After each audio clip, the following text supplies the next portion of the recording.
Slap. A stack of explicit, high-definition photos, mixed with a brown craft paper agreement, was slammed hard against Ray's chest, scattering across the damp concrete floor of his garage. The background of the photos featured the $3,000 orthopedic mattress he had bought for the master bedroom. In the photos, Brad, the Seattle lightweight fighting champion with 2 million followers, was shirtless, while Ray's wife of 3 years, Emma, curled into his arms like a submissive cat. At this moment, the despicable pair stood right in front of Ray. Brad's obnoxious Ford Raptor blocked the driveway, its high beams blinding Ray to the point where he could barely keep his eyes open. "Had a good look, nerd?"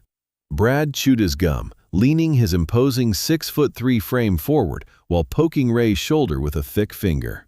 "Your wife says you're not only a dead man in bed, but even that pathetic monthly lab stipend of yours isn't enough for her to buy a single bag." Emma stood behind Brad holding a black umbrella, dressed in an expensive Burberry trench coat, not even deigning to look at Ray. 3 years ago, when Ray retired as a Navy logistics clerk with disability benefits, she craved that stability. But once Ray immersed himself in the dry world of marine biology and became a mediocre and penniless student, Emma, accustomed to the glitz and hedonism of the PR world, jumped into this alpha male's bed without hesitation.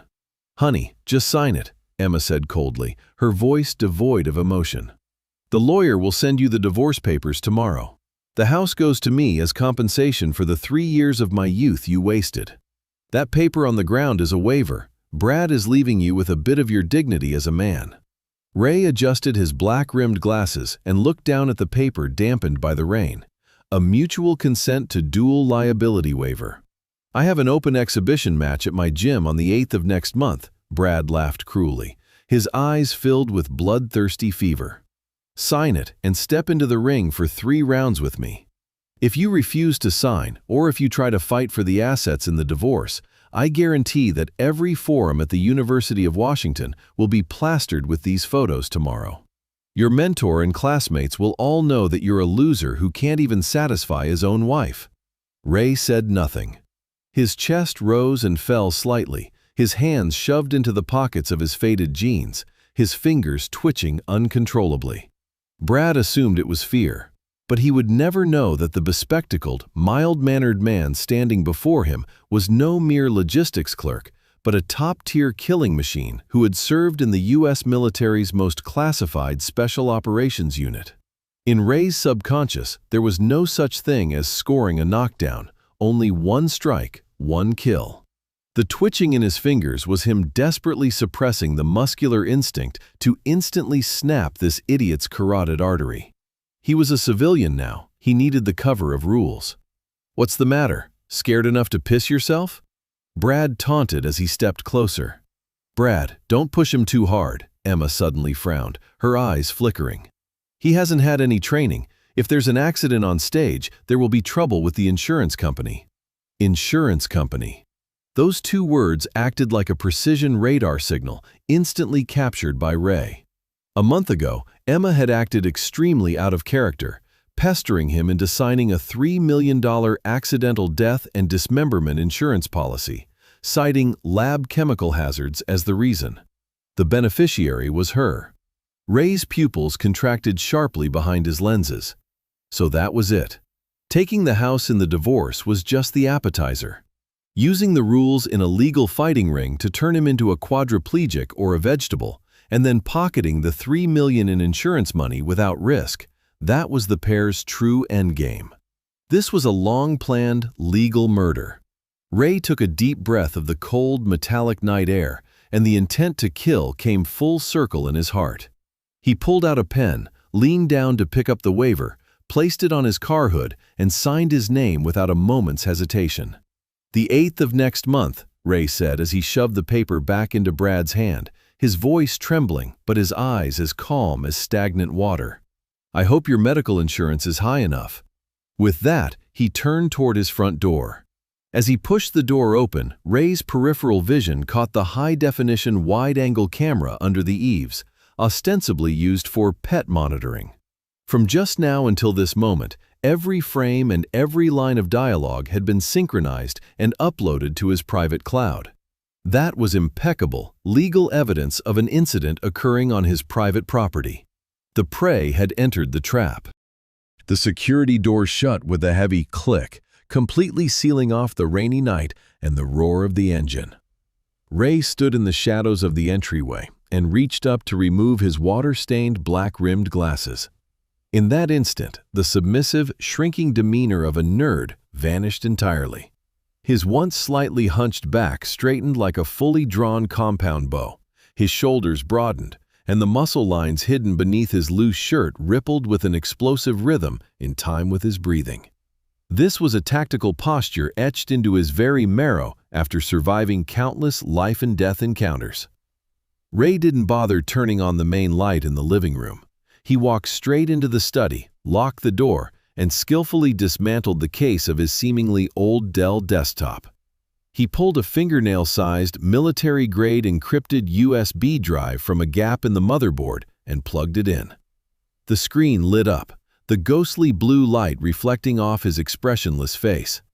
He didn't need to illegally hack into his wife's phone like in a Hollywood movie. Under U.S. law, that would be an invasion of privacy, making his evidence useless in court. As a former SEAL Team 6 intelligence and communications specialist, he only played a compliant, legal gambit. The clicking of the keyboard in the silent room sounded like a rapidly beating pulse. First, Ray retrieved the cloud backups from the porch and living room cameras. This equipment had been purchased with his own credit card and was registered under his name at this property. Everything that had just happened in the driveway replayed clearly on the screen. Brad's arrogance, Emma's cold-bloodedness, and that fatal line, "There will be trouble with the insurance company," were all captured vividly by the high-fidelity microphone alongside the sound of the rain. Video evidence secured. Classification, Level A, Ray whispered to himself. For his second step, Ray left the computer and walked straight to the master bedroom, heading for Emma's private walk-in closet. He crouched before the locked safe where Emma usually kept her expensive jewelry. Ray pulled an extremely thin steel pin from a hidden layer in his wallet and inserted it into the keyhole, gently turning the dial with his other hand. With a soft click, the mechanical lock yielded in less than 10 seconds. Ray didn't touch the jewelry. Instead, he pulled out a document pressed at the very bottom. A month ago, while reviewing the electronic statements for their joint credit card, Ray had sharply noticed a large payment of $2,500 to Pacific Life. Emma's explanation had been that she bought medical insurance for potential laboratory chemical accidents. Ray hadn't made a scene then, but he knew the university labs had mandatory group insurance. There was absolutely no need for an individual to buy such expensive commercial coverage. Ray flipped open the policy Emma had hidden away. Sure enough, it was a top-tier accidental death and dismemberment policy with a total coverage of $3 million. Under the exclusions and special claims provisions in the fine print, one line was discreetly highlighted in neon yellow. It stated that if the insured suffered irreversible permanent brain damage or quadriplegia while participating in legal competitive sports or extreme sports, it would be considered a total accidental disability, qualifying for a full payout. In the beneficiary column, Emma's name was signed in bold. If one only looked at the policy, Emma was just a greedy woman. But Ray's intuition told him that danger was closing in. So, the day after discovering the charge, he performed the most basic action of a special ops soldier: surveillance. Ray closed the safe and pulled a small black plastic block the size of a piece of gum from his pocket, a voice-activated recorder that could be bought for $30. He had retrieved this from the gap in the front bumper of the Raptor pickup earlier that night, using his body to shield the movement while Brad was busy being arrogant. 3 days prior, when Emma had used her car being in the shop as an excuse to ride with Brad for several days, Ray had stuck this magnetic recorder above the exhaust heat shield of the Raptor's chassis. It was a dead zone for engine noise and interior voices, but it could capture sounds inside the cabin through acoustic vibrations. Ray returned to the study, connected the recorder to his computer, and pulled up an audio file from that afternoon. There was a lot of static, accompanied by the roar of the Ford V8 engine, but the conversation inside the car was clearly audible. "Babe," the lawyer looked over that waiver. Brad's voice said on the recording, dripping with sickening excitement. "As long as that nerd signs tonight and gets in the cage, everything is legal. In the octagon, things happen. If I hold my guillotine for just 5 extra seconds, he'll turn into a vegetable who can only drool due to lack of oxygen. The ref won't even have time to react. Are you sure there won't be any legal liability? What if he dies on stage?" Emma's voice was frighteningly calm. "Don't worry, it's an accidental injury in a mutual consent duel. It's actually better if he doesn't die. Quadriplegia pays out even more. At most, I'll get a lifetime ban, but those $3 million are enough for us to buy a yacht in Miami and wash all your husband's pathetic patent royalties clean." The recording cut off. Premeditated assault, insurance fraud, clear motive. Ray leaned back in his chair, staring at the waveform on the screen, the light behind his lenses finally turning cold. He had thought it was just a vulgar betrayal, but he hadn't expected them to want his legal physical disposal. Both points had crossed Ray's ultimate line. On the battlefield, the only way to strike back at someone who wants to kill you is to completely strip them of their ability to function. But Ray didn't plan on calling the police just yet. This kind of illegal wiretap recording would only serve as indirect evidence in court, not as a direct conviction. If he closed the net now, at most, Brad would get a charge for intimidation, and Emma could even deflect it as Brad just talking big. That wasn't satisfying enough. For a special operations operative used to uprooting the grass and removing the roots, that was too merciful. He wanted to lift this couple to the clouds, and then, in front of everyone, crush their pride, their capital, their bodies, and their very souls. He would perform a high-order legal slaughter in the field Brad excelled in, using the rules Brad himself had set. Ding! A Twitch notification for a special follow popped up in the bottom right corner of the computer. Ray clicked the link. On the screen, Brad was starting a mobile live stream from his Raptor. The number of viewers in his room was skyrocketing, already surpassing 100,000. "Brothers, huge news!" Brad shouted into the camera, waving the waiver Ray had just signed, his face red with manic excitement. "See this? That coward nerd from UW signed it. Next month on the 8th, Ultimate Warrior Octagon. I'm going to prove to everyone that a loser who can't even keep his wife can't last 3 minutes against a real alpha male." The live chat exploded instantly, with the screen filled with "crush him," "take his wife," and "totally worth the pay-per-view." Looking at the screen, Ray's lips curled into a cold arc. The more Brad hyped this up and incited public opinion, the stronger the publicity and voluntariness of the match became. When Ray eventually crushed Brad's bones one by one in the ring, this would be a perfect get-out-of-jail-free card for self-defense and athletic accident. Every person flooding into that stream would become a witness to Ray's legal execution. Ray glanced at the wall clock. It was 1 in the morning. Emma wouldn't be coming back tonight. He stood up, walked to the bar, grabbed a bottle of the cheapest bourbon, poured half a glass over his shirt, and then smashed the bottle onto the wool carpet in the living room. He needed to fake a scene of a desperate, broken, and incompetent husband drowning his sorrows. Only by appearing weak and devastated would Emma feel safe enough to push forward with the insurance policy, and only then would Brad abandon all tactical preparation before the fight. The hunter had set the physical trap. For the next 30 days, he would let the bullet fly for a while. For the next 20 days, Ray perfectly played the role of a mentally broken, cuckolded husband. He stopped shaving, dark circles hung heavily under his eyes, and he didn't even bother fixing the bumper of his used Subaru after it scraped a wall. He took a long leave from the university lab, his only daily activity being trips to the corner liquor store to buy the cheapest bourbon. Emma would occasionally return to grab a few seasonal clothes. Each time she saw Ray slumped among a floor full of empty bottles, smelling of sour alcohol, the disgust in her eyes deepened, and with it came complete relaxation. The prey had resigned himself to his fate. This was the result she wanted to see most. On the afternoon of the 21st day, a brand new carmine red Porsche 718 pulled up onto Ray's lawn.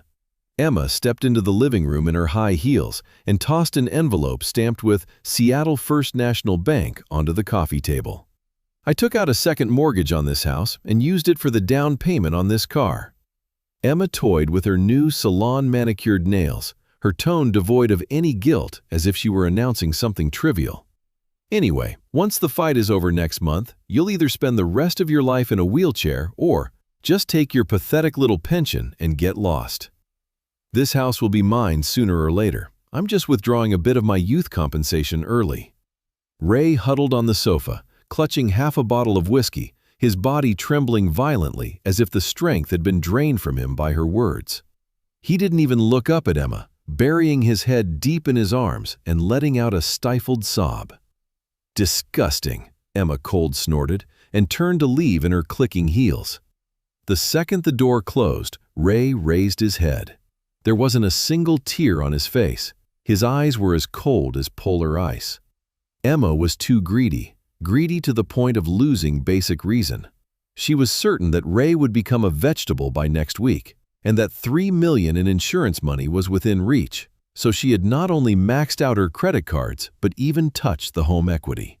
Everything was within Ray's calculations.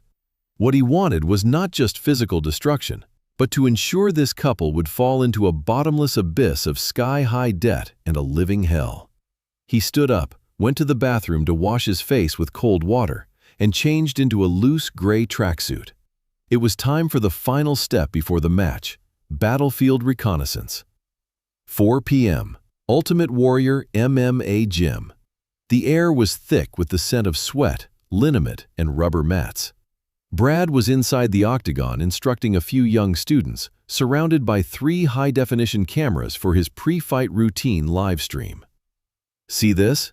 This is my guillotine. Next week, that UW idiot is going to get his neck snapped right here." Brad roared arrogantly toward the camera, drawing a round of laughter from the students around him. Just then, the sliding glass door opened. Ray walked in, wearing his baggy tracksuit and black-rimmed glasses, his back hunched. The entire gym went dead silent. Everyone's gaze fell on him like he was a performing monkey. The live chat exploded instantly. Brad pushed open the cage door and jumped down, standing before Ray like a mountain of meat. "Well, if it isn't our cuckold scholar. What's up? Finally got scared and came here to beg me on your knees to cancel the fight." Ray pushed his slipping glasses up, his eyes darting away as if he were too afraid to meet Brad's gaze. "Brad, I've already signed the agreement. I promise I won't fight for assets in the divorce. Can we just do one round for the match next week? I'll forfeit. I'm just begging you not to go too far." "Ha ha ha." Brad laughed boisterously, grabbing Ray's collar and lifting him until his heels left the floor. "You think this is child's play? Once you're in that ring, I make the rules." Brad gave a violent shove, sending Ray stumbling back toward the octagon. Ray staggered and clumsily slammed into the cage netting, sliding down to sit on the edge of the rubber mat. No one noticed that the moment his back hit the netting, Ray's muscles instinctively performed a perfect impact redirection maneuver, leaving him completely unharmed. Even more so, no one noticed that his seemingly panicked, wandering eyes had completed a tactical profile of the entire octagon in a single second. Octagonal, 30 feet in diameter, the chain-link fence had a plastic coating, sufficient friction to serve as a pivot point for kicking. The floor was high-density EVA foam matting, 2 inches thick, slightly soft, which wasn't ideal for Systema slides, but was perfect for the fixed-point explosiveness of Krav Maga. The padding on the 4 corner posts was damaged. The steel pipe on the left red corner had 0.5 centimeters exposed, a high-consequence blunt trauma point. Terrain survey complete. "Get out!" Brad pointed to the door, shouting fanatically at the livestream camera. "Next Friday at 8 p.m., I'm going to show everyone how an alpha male crushes the bones of a loser like this." Ray scrambled out of the gym, The moment he cleared the doors, his lips curled into a cruel arc. Brad had refused an opponent's pre-fight plea for mercy and vowed to crush his bones in front of tens of thousands of live viewers. That footage would become the perfect passive defense psychological justification when Ray unleashed unrestrained violence in the ring next week. His legal shield was now indestructible. 10 hours left until the match. Late Thursday night. Emma came home for once, even bringing an expensive steak dinner and a glass of warm milk. "Eat something, don't go fainting on stage tomorrow from low blood sugar." Emma pushed the milk toward Ray, an undetectable flicker of tension in her eyes. "Brad promised me that if you just protect your head and play dead in the first round, he won't make things too hard on you. Drink your milk and get some sleep." Ray looked at the milk with tiny particles floating on the surface and didn't point it out. Having spent years on high-value target infiltration missions in the Middle East, he was more sensitive to various anesthetics and muscle relaxants than a police dog. There were at least 2 crushed-up, powerful sleeping pills in that glass. Emma was afraid he would flee out of extreme terror tomorrow, or that his frantic struggling would prevent Brad from precisely applying that lethal guillotine choke. She needed Ray to stand there tomorrow like a helpless corpse, waiting to have his cervical spine snapped.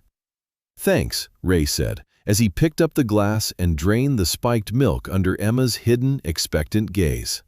He even obediently finished the steak before staggering back to the bedroom and collapsing heavily onto the bed. Hearing the rhythmic, heavy breathing from the bedroom, Emma finally let out a long sigh of relief in the living room. She pulled out her phone and sent a text to Brad. "It's done. Not a penny of those $3 million will be missing tomorrow." Then she grabbed her Porsche keys and left without looking back, leaving the house she believed would soon belong to a dead man. The sound of the engine faded away down the driveway. In the darkness of the master bedroom, the supposedly sleeping Ray suddenly snapped his eyes open. Those eyes held no sleepiness, only the extreme focus and coldness of a predator locking onto its prey in the dead of night. He slid out of bed silently, walked into the master bathroom, and locked the door. He turned the faucet to the maximum to drown out any noise. Then, expressionless, he reached deep into his throat with his index and middle fingers, applying precision pressure to the emetic nerves on his epiglottis. A violent spasm followed. The milk and steak he had consumed 5 minutes earlier were entirely expelled into the toilet. He pressed the flush button, and the vortex swept away every trace. Ray stood up, rinsed his mouth with cold water, and looked into the mirror. The reflection of the scruffy, decadent, and weak, cuckolded nerd was peeling away bit by bit. His gaze was as sharp as a blade, his muscles slightly flushed from suppressed excitement. The Tier 1 operator who had once struck fear into the hearts of hostile targets under the sun of Mogadishu and in the mountains of Afghanistan had completely awakened after 3 years of silence. He pulled open the drawer under the sink, took out a military razor, and cleanly shaved away the stubble, revealing a chiseled jawline. Ray looked at himself in the mirror and whispered, his voice sounding as if it came from the deepest depths of hell. "The hunt begins." Friday night, 8 p.m., Seattle's Ultimate Warrior MMA gym. The 3,000-seat arena was packed, filled with the deafening roar of heavy metal and the scent of beer. The paid live stream on Twitch had already surpassed 500,000 viewers, everyone waiting for a one-sided slaughter. In the front row VIP seats, Emma wore her expensive Burberry trench coat, a glass of champagne in hand. Her eyes were fixed on the octagon, her lips curved with a trace of uncontrollable excitement. She could already imagine the $3 million insurance payout hitting her account, and the image of her driving that Porsche 718 along the California coastline. As for Ray, the effect of those 2 sleeping pills should be at its peak right now. He'd go down like a heap of mud in the first round. "Ladies and gentlemen, tonight's special exhibition match," the announcer screamed at the top of his lungs. In the red corner, our Seattle lightweight king, the tyrant, Brad. The bright spotlights hit, and Brad, clad in a golden robe, leapt arrogantly into the octagon amidst the cheers of the crowd. He pounded his rock-hard chest excitedly and made a throat-slashing gesture toward the camera. And in the blue corner, the announcer's voice took on a hint of mockery. A PhD in marine biology from UW, the brave challenger, Ray. No entrance music, no cheers. Ray walked slowly out of the dark tunnel, barefoot and wearing a cheap, unbranded gray tracksuit. His head was bowed, and his footsteps seemed slightly unsteady. Look at him. He looks like he's about to piss himself. 1 minute into the first round, I bet $100 he gets the literal crap beaten out of him. Boos and vulgar taunts erupted from the audience. Emma took a cold sip of champagne below the stage. The drug had kicked in. He could barely even stand straight now. Ray walked up the steps and into the octagon, the chain-link door slamming shut and locking behind him with a heavy click. The moment that sound reached Ray's eardrums, his unsteady pupils contracted to the size of needlepoints. The deafening roars and the blinding spotlights were instantly filtered out of his senses. In their place was absolute silence and coldness. His brain automatically switched to the combat focus of a Tier 1 operator. The referee stepped between them, reciting the rules perfunctorily. Both parties have signed waivers. No eye gouging, no groin strikes, no strikes to the back of the head. Brad wasn't even listening. He stared cruelly at Ray and sneered in a voice only the two of them could hear. "The pills feel good, don't they, nerd? Emma told me in bed last night that she hopes after you become a vegetable, you can be placed in a care home with a view of the ocean. Now get ready to enjoy your guillotine." Ray didn't answer. He merely lifted his head slightly, his eyes behind the black-rimmed glasses scanning Brad's jaw, carotid artery, xiphoid process, and knee weight-bearing lines as if looking at a corpse. Target weight 90 kilograms, high muscle density, strong impact resistance. Weaknesses: cervical nerve plexus, lateral collateral ligament of the knee. Tactics: evade his power phase, destroy his foundation, disrupt central equilibrium. "Fight!" the referee barked, dropping his arm. The arena erupted. In order to create the most explosive effect for the livestream, Brad didn't even bother with a probe. He launched himself like a raging bull, his massive frame creating a gust of wind as his right leg whipped out like a steel rod, carrying enough force to snap a baseball bat, aimed straight for Ray's left temple. A flashy and violent Brazilian jiu-jitsu high kick. "Die!" Emma stood up, overcome with excitement. In that split second, Ray's body moved. He didn't raise his arms to block like a typical competitor, nor did he retreat. In the rules of U.S. military close-quarters combat for confined spaces, retreating is handing the initiative over to death. Ray lunged forward a half step with an incredibly small movement that defied normal human logic, heading right into the path of that lethal high kick. Brad's kick missed Ray's head by a mere 3 centimeters. Brad's face paled with shock. That level of extreme spatial awareness and raw courage was impossible for a nerd. But his momentum was spent. He was now in a precarious state, supported by only one leg. Ray had already cut into Brad's interior blind spot. Crack! A sickening crunching sound echoed through the arena's microphones, clear as day. It was Ray's right foot. He hadn't even performed a high kick. It was an extremely subtle, vicious oblique kick delivered with surgical precision against the side of Brad's left knee, his supporting leg. Over 200 pounds of kinetic energy exploded instantly. Brad's ACL and MCL tore instantly under the counter-joint impact, his entire kneecap collapsing inward in a horrific indentation. Ah! Brad's vaunted lower body collapsed instantly. The agony tore a piercing scream from his throat as his massive frame lunged forward involuntarily. But this was only the beginning. Once a killing machine starts, it does not stop until the threat is confirmed as completely neutralized. As Brad fell forward, his head entered Ray's prime strike zone. Ray didn't clench his fist. Human knuckles easily fracture when striking a jawbone with full force, a risk a special ops soldier never takes. Ray's palm was flat, the heel of his hand carrying the explosive power of a full-body rotation as it hammered upward into the base of Brad's chin like a sledgehammer. Bang! The power and angle of this strike were a textbook example of lethality. The force transmitted through the jawbone directly to the medulla oblongata. Brad's brainstem suffered a violent concussion, and his neurotransmitters were forcibly cut off. He didn't even have time to scream before his eyes rolled back, and his brain entered a forced shutdown from severe concussion. But before he could hit the floor, Ray's movement continued. Brad's thick right arm dangled in midair from inertia.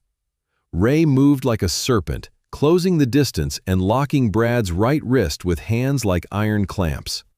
Simultaneously, he spun his body, pinning Brad's elbow joint with his own shoulder and using leverage to drive downward with all his weight. A standing Kimura variant, a military-grade arm-snapping protocol. Crack! The sound of snapping bone even drowned out the heavy metal music in the venue. Brad's right shoulder labrum was instantly shredded, his entire arm fracturing and dislocating in a grotesque, anti-human angle. Only then did Brad's mountain-like body crash onto the octagon's non-slip mat like a discarded sack of rags. The arena fell into a deathly silence. There was no music, no cheering, and even the announcer's microphone hit the floor. For the 500,000 viewers on Twitch, the live chat was a vacuum for a full 10 seconds. From the moment the referee shouted, "Fight!" to the moment Brad lay unconscious in a pool of blood, only a few short minutes had passed. There was no flashy probing, no round-by-round back and forth. There was only the cruel, precise, and efficient destruction of human organs. The referee stared at Ray, who stood by the blood, as if he were a monster. Clutching his whistle, he was shaking so hard he forgot to stop the match. Emma remained standing below the stage, her champagne glass slipping and shattering on the floor. Her meticulously made-up face was now twisted with extreme terror, her mind a total blank. Where were the sleeping pills? Why hadn't he fainted? Brad. How could Brad be destroyed in a single instant? Ray stood where he was, his breathing not even labored. He pushed the black-rimmed glasses that had tilted slightly from the movement and looked down coldly at Brad, who lay on the ground like a dead dog. The man's left knee was completely ruined. His right arm suffered a comminuted fracture, and he had a severe concussion. Ray hadn't delivered a killing blow, but he had precisely destroyed the assets Brad prided himself on for the rest of his life. Coincidentally, he had also perfectly triggered the irreversible total disability claim condition of that insurance policy. Ray slowly turned his head and through the chain-link mesh locked his gaze onto Emma in the front row, who looked as if she had fallen into an ice cellar. In that gaze, there was no hatred, only a high-level pity. "Referee." Ray turned back to the still shaking official, his voice as calm as if he had just finished an anatomy session in the lab. "He didn't tap out. Do I need to proceed with the ground and pound?" That casual question, like a sledgehammer, shattered the final psychological defenses of everyone present. "That won't be necessary." Before the referee could even respond, medical staff had already rushed into the octagon like madmen. Ray backed away naturally with his hands raised, demonstrating to the entire arena and the dozens of overhead cameras that he had no intention of continuing the attack. This perfectly complied with the MMA rules for stopping a strike.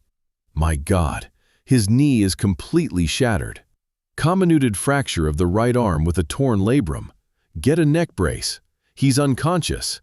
The emergency doctor's roar finally broke the deathly silence of the arena.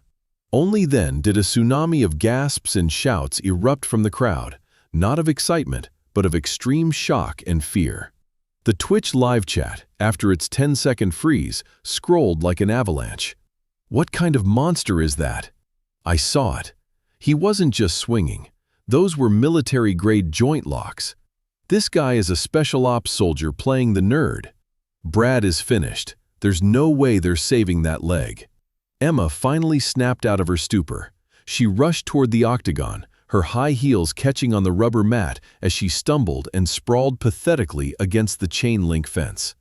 Looking at Brad on the stretcher, bleeding from every orifice, limbs twisted like a discarded doll, Emma completely broke down. The alpha male she was so proud of, her meal ticket for the rest of her life, couldn't even manage a groan of pain. "You monster! You murderer! I'm calling the police! I'll see you rot in jail!" Emma screamed hysterically through the fence, her makeup a smeared mess, looking like a total madwoman. Ray picked up a towel from the side and slowly wiped the blood that belonged to Brad from his hands. Through the fence, he gave Emma a chillingly cold smile. "Go ahead. I had the same idea." 10 minutes later, several Seattle PD cruisers arrived, their red and blue lights flashing as they surrounded the gym. The lead sergeant looked at the carnage in the octagon and immediately ordered the scene cordoned off before approaching Ray, who was sitting by the ring drinking water. "Sir, you are suspected of excessive use of force and intentional grievous bodily harm. Please cooperate." "Officer," Ray interrupted, his voice steady and devoid of panic. He pulled a transparent evidence bag from his tracksuit pocket containing the mutual consent to dual liability waiver with Brad's thumbprint. "This is the waiver he drafted and forced me to sign.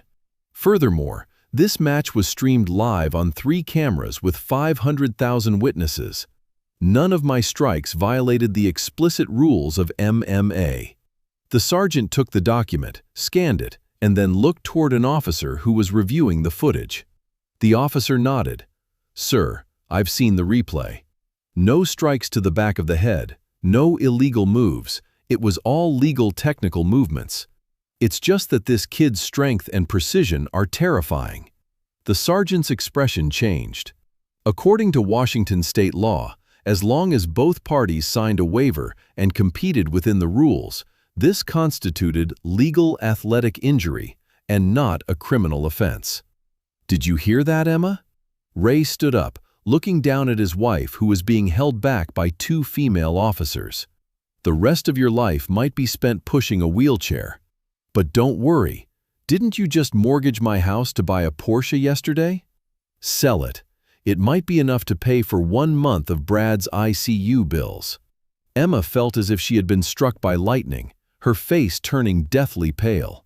She suddenly realized a terrifying reality. The $3 million in insurance was taken out on Ray. Ray hadn't become a vegetable, so she wouldn't get a single cent. Meanwhile, the second mortgage and the car loan she took out behind Ray's back would crush her by next month. "No, you set me up. You set me up," Emma screamed frantically. "Officer, since the routine statement is finished, I need to file a report." Ray ignored her and turned to the sergeant, pulling out the military-grade encrypted USB drive from his inner pocket and handing it over. His tone switched instantly from civilian to that of a cold, reporting professional. "I am filing a formal accusation against that woman, Emma, and Mr. Brad, who is currently on his way to the hospital. They are suspected of first-degree conspiracy to commit attempted murder and aggravated insurance fraud." The sergeant was visibly shaken. "Sir, those are heavy felony charges. Do you have evidence?" "In here, you will find a full recording of Brad admitting his intent to use the guillotine in the ring to cause my death via oxygen deprivation, along with complete financial records of Emma purchasing a high-value $3 million accidental death policy for me." Ray pushed his glasses up. "The recording was obtained legally on my private property to mitigate safety risks.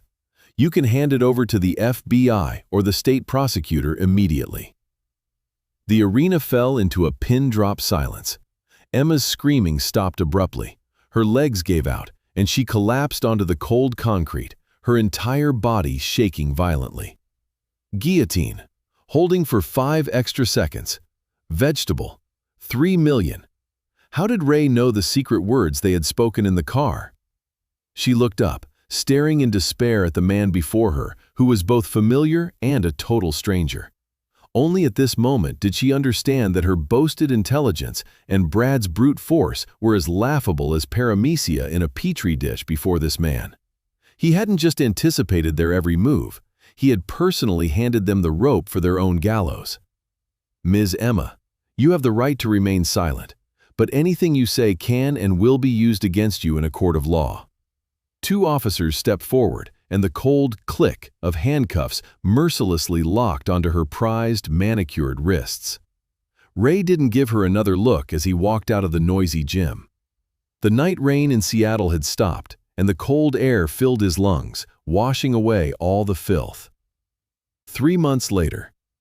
The headline of the Seattle Times social section read, "Shocking Scandal. Internet personality fighter Brad sentenced to 15 years for attempted murder and insurance fraud. Due to irreversible knee pulverization and permanent nerve damage sustained during the match, he will serve his sentence in a wheelchair. His gym is filed for bankruptcy to pay massive medical bills."